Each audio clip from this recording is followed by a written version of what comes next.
I am in a gutted, abandoned building in the attic. It's hot up here. I'm sweating, but I'm using Canvas to scan the space here.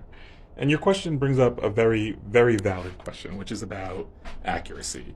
Um, so you say you prefer a traditional tape measure and hand sketching for measuring buildings.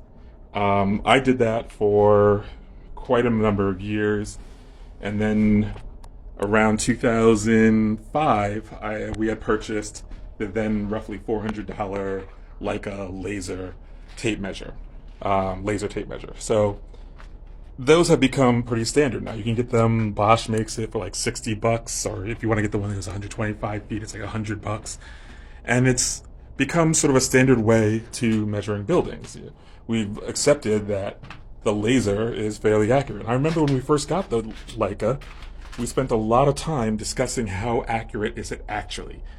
We had measured buildings and spaces both by hand and with the Leica, and then compared our dimensions over and over again and found it to be accurate, extremely accurate.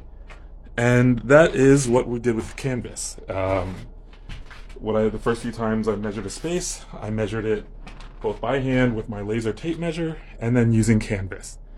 And it was equally as accurate. Now, I will say it's easy to make mistakes, especially when turning corners.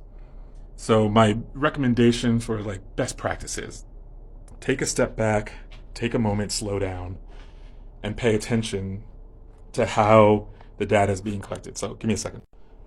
So here, let's hope I don't drop this because it's an awkward weight in the one hand. You can see it's starting to rebuild. And the further things are that it's rebuilding, like over here, it's less clear as to what it's gathering. So you take your time and get a little closer, try to change the angle a little bit, get at things from different angles, and you'll see the more you can get in there, the more data, the more time you take to scan certain areas, the more information it'll start to capture. So like even here you can watch it, it's building this tiny stud right here. I feel like I'm about to drop this. I try not to, but I can feel it.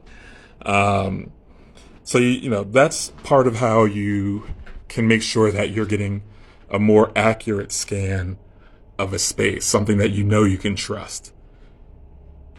Now, they recommend not going over areas you've already been.